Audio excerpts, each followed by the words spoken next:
All right, all of you freedom-loving boys and girls, Mark, Centerline Systems.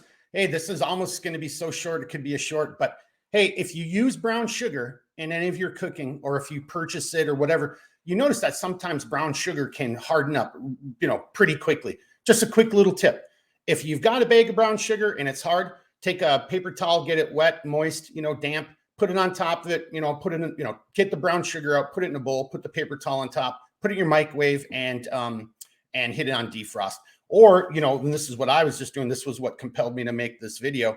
So I'm prepping bags. I just bought some brown sugar. I know I'm going to go through, whenever I use brown sugar in cooking, I'm usually about 3/4 to a quarter or to a full cup of brown sugar. So I just pre-made a bunch of bags, got everything set up with the brown sugar. But if you notice what that is on top, it's the same thing. Just took a paper towel, got it wet, wrung it out, put it up on top. Now all that moisture is sealed in the bag. And so even if I open this bag a year from now, this brown sugar will still be moist. There might be a little bit across the top where that's hardened up a little bit, but all this other brown sugar will be moist.